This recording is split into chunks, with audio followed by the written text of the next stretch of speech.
Arti shqiptar humbi një nga ikonat e tij më të mëdha. Është nder nga jeta aktori i njohur Koço Qëndro, një prej figurave më të spikatura të teatrit, estradës dhe kinematografisë shqiptare, duke lënë pas një trashëgimi të jashtëzakonshme artistike që shtrihet në më shumë se 6 dekada.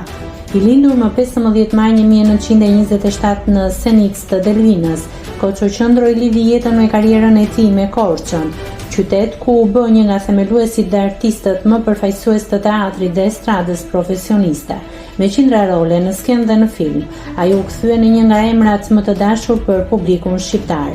Roli i Harpagonit në komedin Kopraci të Molierit mbetet një nga interpretimet më të spikatura në historinë e teatrit shqiptar. Ai e interpretoi këtë personazh në periudha të ndryshme të jetës, duke u rikthyer në skenë edhe në një moshë shumë të thyer dhe duke dëshmuar se pasioni për artin nuk njeh kufi.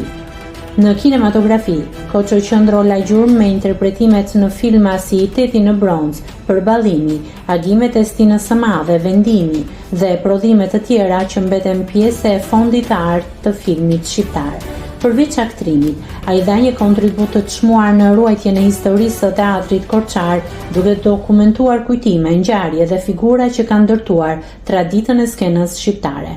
Për veprimtarinë e tij u nderua me tituj dhe vlerësime të shumta, ndërsa së fundmi u shpall edhe ambasadori i qarkut nga Këshilli i Qarkut Korç, në shenjë mirënjohjeje për kontributin e jashtëzakonshëm në kulturën shqiptare.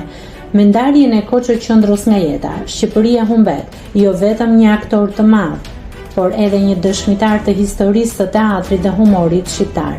Personazhet që ai solli në skenë dhe në ekran do të mbeten të gjalla në kujtesën e publikut, ndërsa emri i tij do të zërë një vend të përhershëm në panteonin e artistëve më të mëdhenj të vendit.